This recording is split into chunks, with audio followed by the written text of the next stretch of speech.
সময় এসেছে এই দেশের গণতন্ত্রকে আমাদেরকে মজবুত করে গড়ে তুলতে হবে। আপনাদের সকলের সামনে আমি বলতে চাই, I have a plan for the people of my country, for my country.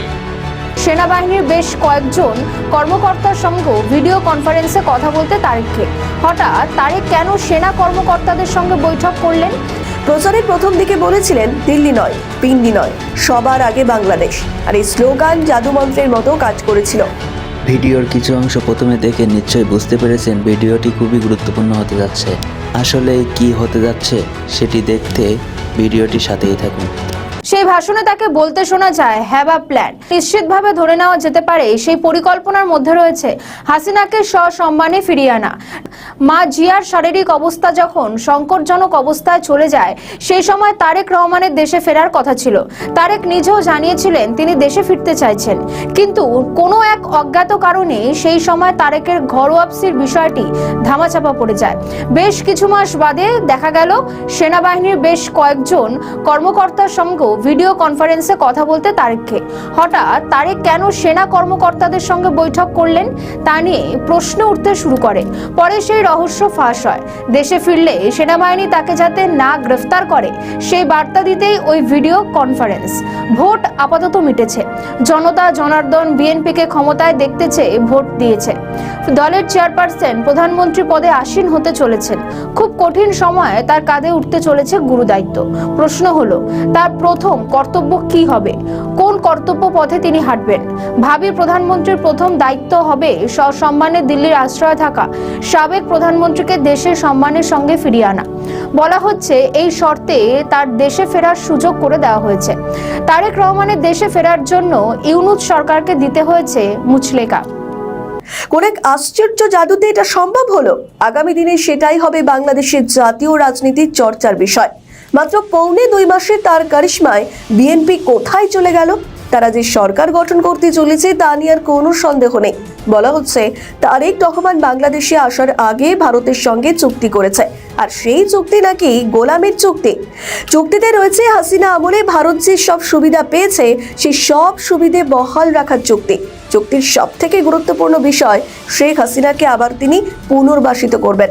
এই চুক্তির বিনিময়ে তিনি নাকি বাংলাদেশে আসার জন্য সবুজ সংকেত পেয়েছেন। 2008 সালে সপরিবারে বাংলাদেশ ছেড়ে ব্রিটেনে চলে গিয়েছিলেন তারেক। দীর্ঘ 17 বছর পর তিনি যখন দেশে ফেরেন সেই সময় হাসিনা ক্ষমতাচ্যুত রয়েছেন দিল্লিতে। ইউনূসের সামনে সুষ্ঠুভাবে নির্বাচন করাটাই ছিল বড় চ্যালেঞ্জ। তারেকের প্রত্যাবর্তন ছিল তাৎপর্যপূর্ণ। অনেকের মতে দেশে ফেরার পর তারেককে দেখতে যেভাবে মানুষের ঢল নেমেছিল তাতেই স্পষ্ট হয়ে যায় সংখ্যাগরিষ্ঠ দেশবাসী তাকেই দেশের প্রধানমন্ত্রী হিসাবে দেখতে চাইছে।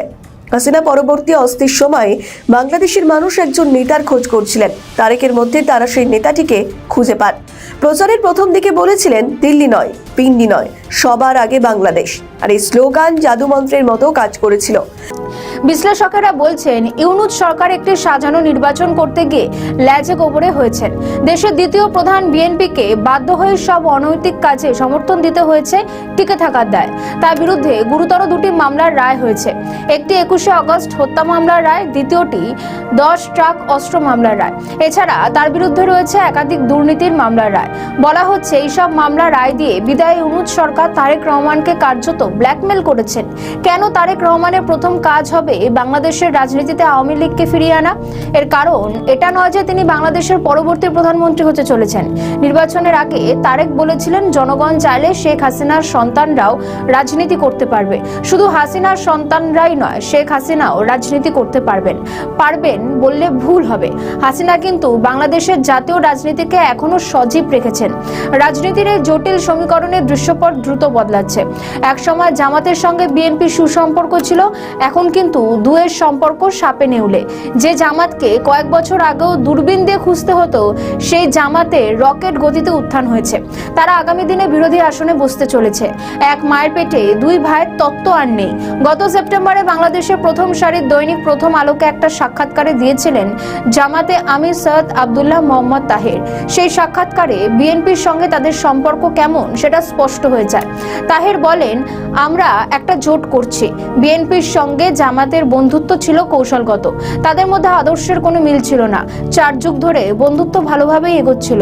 জুলাই অভ্যুত্থানে আওয়ামী লীগ মাঠ থেকে বিতাড়িত হওয়ার পর ভোটের 40:40 অনুপাত বদলে গেল। এই ঘোলাটে পরিস্থিতির মধ্যে বিএনপি তাদের ইস্তেহার প্রকাশ করে। কিছুদিন আগে তারেক রহমানকে নিয়ে রয়টার্স একটি প্রতিবেদন প্রকাশ করে। সেই প্রতিবেদনে তারেককে দেখানো হয়েছিল the prime minister in waiting. সেখানে তিনি পরিষ্কারভাবে জানিয়ে দেন, সরকার গঠনের জন্য জামাতের সঙ্গে আলোচনার কোনো সম্ভাবনা নেই। প্রশ্ন হলো, তারেক রহমানকে ঘিরে আওয়ামী লীগের নেতা কর্মীদের প্রত্যাশা কি?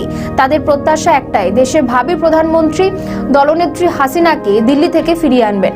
তারেক সেটা করতে ব্যর্থ হলে বা সেটা না করলে বাংলাদেশে নতুন করে তৈরি হবে অস্থিরতা। তারেক রহমান সুশাসন দিতে ব্যর্থ হলে, মানুষের প্রত্যাশা প্রাপ্তির ফারাক আকাশচুম্বী হলে সেই ক্ষোভের সুযোগ আওয়ামী লীগ নেবেই। প্রতিদ্বন্দ্বিতা করেন দুটি কেন্দ্র থেকে, ঢাকা 17 এবং বগুড়া 6। দুটি কেন্দ্রে বিপুল ভোটে জয়ী হয়েছেন তিনি। প্রচারে তিনি গিয়েছিলেন স্ত্রী এবং কন্যাকে।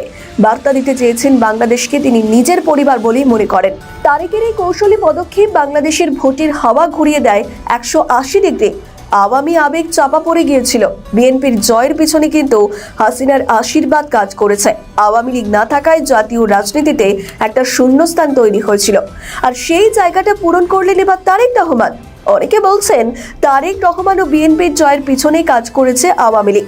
তাদের ভোট গিয়ে পড়েছে বিএনপি প্রার্থীদের ভোটের বাক্সে। প্রচার পর্বের শুরু থেকে তারেক রহমান বাংলাদেশের জনগণ তাদের দৈনন্দিন চাহিদাকে প্রাধান্য দিয়ে এসেছেন। বাংলাদেশের সংবাদ মাধ্যম একে ফ্যামিলি ম্যান কৌশল বলে উল্লেখ করে, আর তারেক তার প্রচারে এই বার্তা দেওয়ার চেষ্টা করেছেন, মোর নাম এই বলে খ্যাত হোক, আমি তোমাদেরই লোক। বাংলাদেশের মানুষের সঙ্গে নিজেকে বারবার একাত্ম করার চেষ্টা করেছেন তারেক। আর সেই চেষ্টায় তিনি যে সফল সেটা বলে দিচ্ছে ভোটের ফল। বাংলাদেশে শুরু হচ্ছে তারেক পর্ব।